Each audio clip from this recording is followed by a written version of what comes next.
আসসালামু আলাইকুম সুপ্রিয় দর্শক, আশা করি সবাই অনেক ভালো আছেন। সবার অনেক দিনের প্রতীক্ষা নাইস 3000 কন্ট্রোল প্যানেল কিভাবে ওয়্যারিং করা হয়, আজকের ভিডিওতে এই নাইস 3000 কিভাবে পুরো ওয়্যারিং করবেন সেটা আমি দেখায় দেবো। এজন্য সম্পূর্ণ ভিডিও জুড়ে সাথে থাকবেন। আর যারা এখনো আমার চ্যানেলটি সাবস্ক্রাইব করেননি, শীঘ্রই চ্যানেলটি সাবস্ক্রাইব করবেন পরবর্তীতে এই ধরনের ভিডিও পাওয়ার জন্য। তো আমরা নাইস 3000 কন্ট্রোল প্যানেলটা এখানে ওয়্যারিং করার জন্য সর্বপ্রথম দেখেন এখানে একটা ইনভার্টার নিছি, ওয়্যারিংও কিছুটা আগায় গেছে। এখন দেখেন এই ম্যাটেরিয়ালস গুলো কি কি, এটা হচ্ছে প্লেট, এটা হচ্ছে একটা এমএস প্লেট। আর এখানে যে ম্যাটেরিয়ালস গুলো আছে সবগুলো আমি একটা করে দেখিয়ে দিচ্ছি। এটা হচ্ছে মোনার্ক নাইস 3000 একেবারে অরিজিনাল ইনভার্টার। দেখেন এই যে অরিজিনাল মাদারবোর্ড এবং ইনভার্টার ওয়্যারিং করার জন্য এটা আমি খুলছি। এটা একেবারে অরিজিনাল মোনার্ক নাইস 3000 একটি ইনভার্টার। এখন এটা হচ্ছে একটি ট্রান্সফরমার, যে ট্রান্সফরমারটির ইনপুটে এসি 220 ভোল্ট ঢুকবে এবং আউটপুট থেকে 110 ভোল্ট বের হবে। এটা হচ্ছে রেকটিফায়ার। রেকটিফায়ারের কাজ হচ্ছে এসি সিগন্যালকে ডিসিতে রূপান্তরিত করা। এটা হচ্ছে পাওয়ার সাপ্লাই, এটা 220 ভোল্টকে 24 ভোল্ট ডিসিতে রূপান্তরিত করে। এটা হচ্ছে একটি 25 অ্যাম্পিয়ার ম্যাগনেটিক কন্টাক্ট এবং এটা হচ্ছে একটি 18 অ্যাম্পিয়ার ম্যাগনেটিক কন্টাক্ট। এটা একটি 3 ফেজ সার্কিট ব্রেকার, একটা 6 অ্যাম্পিয়ারের সিঙ্গেল ফেজ সার্কিট ব্রেকার লাগানো আছে। আর হ্যাঁ, এই 3 ফেজ সার্কিট ব্রেকারটা কিন্তু 32 অ্যাম্পিয়ার 60 অ্যাম্পিয়ার 4 পোর্ট দুইটা কানেক্টর ব্যবহার করা হয়েছে। এটা হচ্ছে একটি 25 অ্যাম্পিয়ার কানেক্টর, এটা 25 অ্যাম্পিয়ার কানেক্টর, এটা একটি 15 অ্যাম্পিয়ার কানেক্টর। দেখুন এখন যে কানেকশন গুলো সেটা আমি আপনাদেরকে ক্লিয়ার করব। এটা হচ্ছে একটি 3 ফেজ সার্কিট ব্রেকার। 3 ফেজ লাইনটা এই কানেক্টরের মাধ্যমে তিনটা তার দিয়ে সংযুক্ত করা হয়েছে। এটা হচ্ছে আর এস টি, তিনটা ফেজ। এই তিনটা ফেজ সরাসরি এই 3 ফেজ সার্কিট ব্রেকারের নিচে গেছে এবং এই তিনটা ফেজ 3 ফেজ সার্কিট ব্রেকার থেকে বের হয়ে একেবারে ডাইরেক্ট ইনভার্টারে গেছে। দেখো ইনভার্টারে আর এস এবং টি এই তিনটা টার্মিনালে সরাসরি এই 3 ফেজ লাইনটি এই সার্কিট ব্রেকারের মাধ্যমে ঢুকেছে। আবার বলি, এই 3 ফেজ লাইনটি এই 3 ফেজ সার্কিট ব্রেকারের মাধ্যমে সরাসরি এই ইনভার্টারের আর এস টি টার্মিনালে সংযুক্ত হয়েছে। এবার দেখেন এই ইনভার্টারের ইউভিডব্লিউ মোটরের লাইন, এটা হচ্ছে মোটরের সিগন্যাল। এই মোটরের সিগন্যালকে সাধারণত ইউভিডব্লিউ দ্বারা প্রকাশ করা হয়।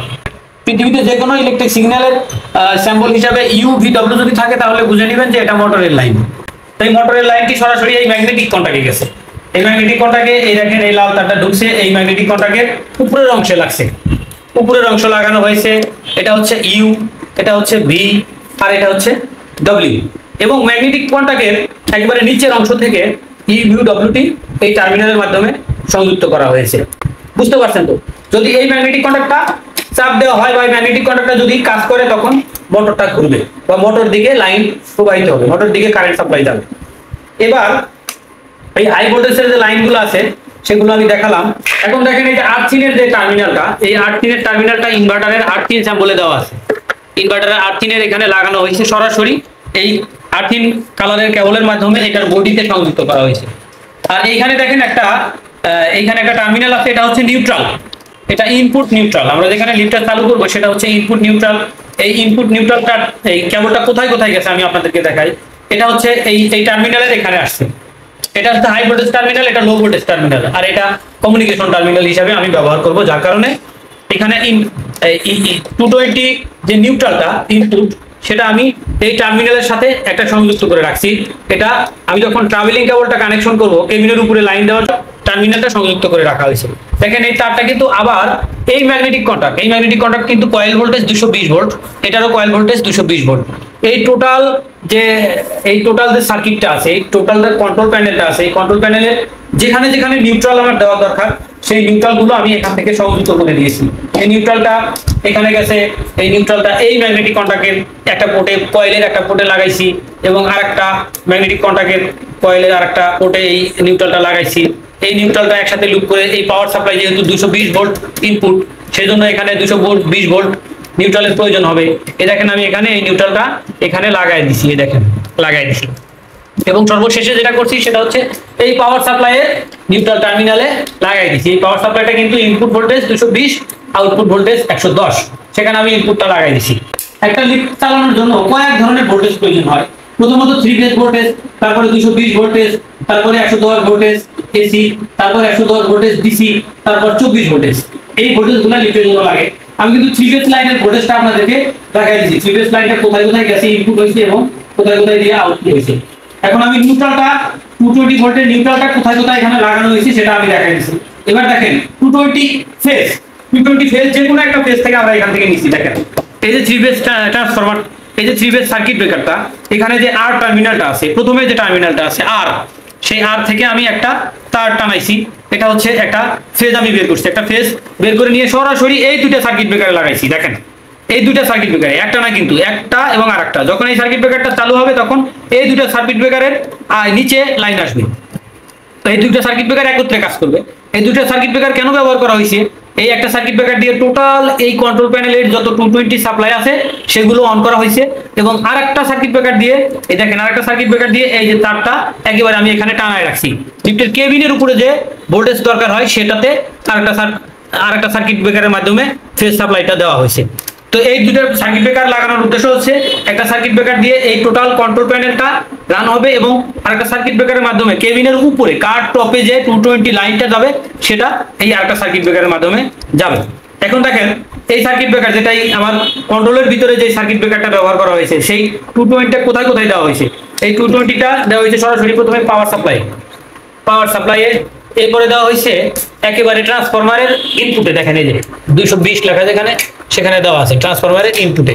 এরপর দেওয়া আছে আরেকটা লাইন, কিন্তু এখান থেকে নিয়েছি আমরা, এই যে 220 আরেকটা লাইনটা এখান থেকে নিয়েছি, নিয়ে কি করছি এই ইনভার্টারের M1 এবং M2 তে লুপ করে দেওয়া হয়েছে। M1 এই দেখেন M1 এবং M2 তে লুপিং করে দেওয়া হয়েছে। এই ম্যাগনেটিক কন্ডাক্টরগুলো কখন কাজ করবে সেটা ডিরেকশন দিবে সম্পূর্ণ এই মাদারবোর্ডটা, লিফট যখন চলবে তার উপর ভিত্তি করে এই ম্যাগনেটিক কন্ডাক্টরগুলো রান হবে।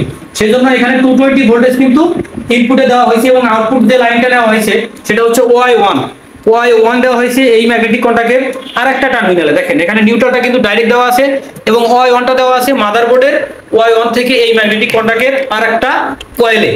Y2টা দেখেন আরেকটা ম্যাগনেটিক কন্ডাক্ট, যেটা হচ্ছে ব্রেকের ম্যাগনেটিক কন্ডাক্ট, এটা হচ্ছে মোটরের, এটা হচ্ছে ব্রেকের। এই যে ব্রেক, এই ব্রেকের ম্যাগনেটিক কন্ডাক্টের আরেকটা টার্মিনালে সংযুক্ত করে দেওয়া হয়েছে। মোটরটা কখন চলবে, যখন ব্রেকটা রান হবে বা মোটরটা রান হবে তখন ব্রেকটা ধরবে, এটা ইন্টারফেস করবে মাদারবোর্ড। তো এখানে যতটুকু কানেকশন করা হয়েছে সেই কানেকশনগুলো কিন্তু এখন পর্যন্ত দেখানো হয়েছে। 220 ভোল্টেজ সাপ্লাই টোটাল এটা হয়ে গেছে। 110 ভোল্টের নিউট্রালটা আমরা এইখান থেকে নিব। দেখেন এই যে ট্রান্সফরমারের ইনপুট হচ্ছে 220 ভোল্ট এসি, আউটপুট হচ্ছে 110 ভোল্ট এসি। সেহেতু আমরা এই ট্রান্সফরমারের যে নিউট্রালটা 110 আউটপুট যে নিউট্রালটা সেটার সাথে আমরা এই তারটা সংযুক্ত করব। সংযুক্ত করার পরে এই দেখেন এখানে একটা রেকটিফায়ার আছে, এই রেকটিফায়ারের ইনপুটে ঢোকে হচ্ছে এসি ভোল্টেজ এবং আউটপুটে বের হয় ডিসি ভোল্টেজ। দর্শক এই যে 110 এর যে নিউট্রালটা সেটা আমরা এই ট্রান্সফরমারের নিউট্রাল টার্মিনাল থেকে নিয়ে এই রেকটিফায়ারের ইনপুটে একটা ইনপুট টার্মিনালে লাগাইছি, এবং আরেকটা যে কেবল আছে সেই কেবলটা মানে লুপিং করে নিয়ে আসছি। লুপিং করে নিয়ে এসে এই 110 এর যে নিউট্রালটা সেটা আমরা এই মাদারবোর্ডের XCM এ লাগিয়ে দেব, XCM। এবার 110 এর যে ফেজ সেটা আমরা ট্রান্সফরমার থেকে নিয়ে আসব, সরাসরি আমি নিয়ে যাবো একেবারে এই যে সার্কিট ব্রেকারটা আছে এই সার্কিট ব্রেকারের নিচের অংশে। লাইনটা কি করব, এখন এই সার্কিট ব্রেকারের উপর অংশ থেকে নিব, নেওয়ার পরে এই 110টা আমরা এই রেকটিফায়ারে দিয়ে দিব, আবার রেকটিফায়ারের যে আরেকটা টার্মিনাল আছে সেখানে দিয়ে দেব। এটা লাক্স পরবর্তীতে আমরা এখানে লাগিয়ে দিব, ঠিক আছে। এটা কিন্তু 110 এর ফেজটা, ঠিক আছে। এখন এই 110 এর ফেজ আরেকটা জায়গায় কাজ করবে, সেটা হচ্ছে নাইস 3000 এর সেফটি ভোল্টেজ 110। সেফটি ভোল্টেজটা যখন আমি সাপ্লাই দেব তখন আমাকে এখানে 110 এর ফেজটা দিতে হবে। এজন্য আমি আরেকটা 110 এর ফেজ এখান থেকে নিলাম, নেওয়ার পরে একেবারে এই টার্মিনালের কাছে নিয়ে আসলাম। ঠিক আছে, এটা হচ্ছে 220 নিউট্রাল, এটা হচ্ছে 220 ফেজ, এটা আর এইটা এই দুটো ফাঁকা রাখবো, এটা আর এইটা ফাঁকা রাখবো। রাখার পরে এইখান থেকে আমি কানেকশন শুরু করবো। 110 এর যে ফেজটা এখানে আমি রেখে দিলাম, সেই জন্য দেখেন 25 এবং 26 এবং 27 এখান থেকে 3টা কানেকশন আমি একেবারে টেনে নিব আমার এই টার্মিনালে। দেখেন 25, 26, 27 110 এর যে টার্মিনালটা আছে সেই টার্মিনালের ঠিক পাশেই আমরা লাগিয়ে রেখেছি। এটা হচ্ছে 110 ভোল্টেজ, এটা হচ্ছে 25, 26, 27। দেখেন 110 এর কাজ কিন্তু শেষ। এখন চলে আসবেন 110 ডিসি ভোল্টেজ। 100 ডিসি ভোল্টেজের দুইটা পোলারিটি থাকে, নেগেটিভ এবং পজিটিভ। প্রথমে আমরা নেগেটিভটা নিয়ে নিলাম। দেখেন রেকটিফায়ারের টার্মিনালের যে বাম পাশের টার্মিনালটা আছে এটা হচ্ছে ডিসি, 110 ডিসি নেগেটিভ। এই নেগেটিভটা কি করবেন, সরাসরি আপনারা এই ম্যাগনেটিক কন্টাক্টের যে কোনো একটা এনো পোর্টে লাগাই দিবেন। আমরা সবচেয়ে বাম পাশে যে পোর্টটা আছে সেটাতে আমরা লাগাই দিলাম। এখন 110 এর যে পজিটিভ ভোল্টেজটা সেটা আমরা মোটরের ম্যাগনেটিক কন্টাক্টের একটি অক্সিলারি এনো পোর্টের মাধ্যমে ঢুকিয়ে আবার ওই এনো পোর্ট দিয়ে বের করে এনে আবার আমরা ব্রেকের ম্যাগনেটিক কন্টাক্টের যে কোনো একটা এনো পোর্টে লাগাই দেব। উপরে লাগাইলাম, নিচ থেকে লাগাবো। এখন দুইটা ম্যাগনেটিক কন্টাক্ট ঘুরাইয়া নিয়ে এসে লাগাই দিলাম।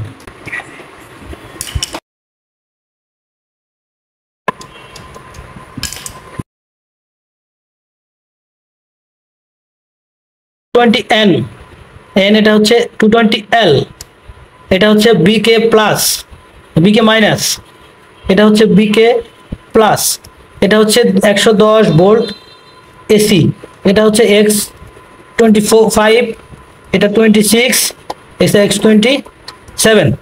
এটা আমরা প্রিন্ট করব, কম্পিউটারতে প্রিন্ট করে তারপরে লিখবো। আপাতত আপনাদেরকে দেখানোর জন্য ওটা লিখে রাখলাম। দেখেন এই 24 ভোল্ট সিগন্যালটা এখন আমরা কানেকশন করব। দেখেন 24 ভোল্ট সিগন্যাল কোথায় পাবো? সর্বপ্রথম 24 ভোল্টের নেগেটিভ সিগন্যাল যেটা সেটা কানেকশন দেব। 24 ভোল্টের নেগেটিভ সিগন্যালগুলো আমরা পাবো হচ্ছে এই যে পাওয়ার সাপ্লাইয়ের, দেখেন লেখা আছে কমন, একটা থেকে আমরা কমন সিগন্যালটা নিলাম।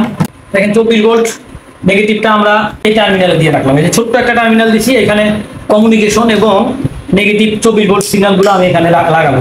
এটা দিয়ে রাখছি।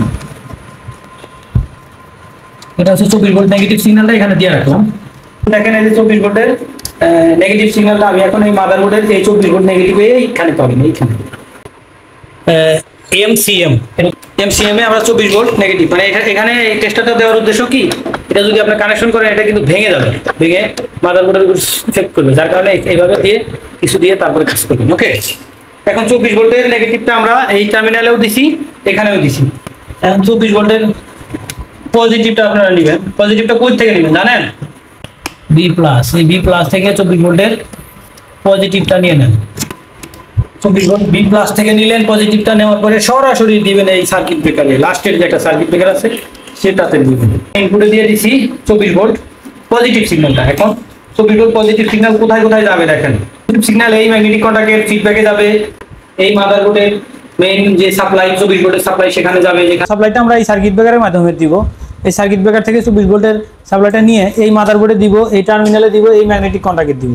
দেখেন সর্বপ্রথম কি করব, আমি এই ম্যাগনেটিক কন্টাক্টে দিলাম। মনে করেন ম্যাগনেটিক কন্টাক্ট দিলে তাহলে এই দিক দিয়ে ঘুরায়া এদিকে দিতে হবে। দেখেন এদিক দিয়ে ঘুরায়া দিতে হবে। এই যে আমি লুপ করে দিব, একবারে দুইটা ম্যাগনেটিক কন্টাক্টে একসাথে দিব। মোটরের ম্যাগনেটিক কন্টাক্টের দিয়ে এনসি, এটা কিন্তু 24 ভোল্ট প্লাস, এবং এটারও এনসি কোডে দিয়ে দেব। সাথে আরেকটা তার লুপিং করে নিব, যেটা হচ্ছে 24 ভোল্ট সাপ্লাই কেবিনের উপর দিবে বা এই টার্মিনালে রেখে দিব।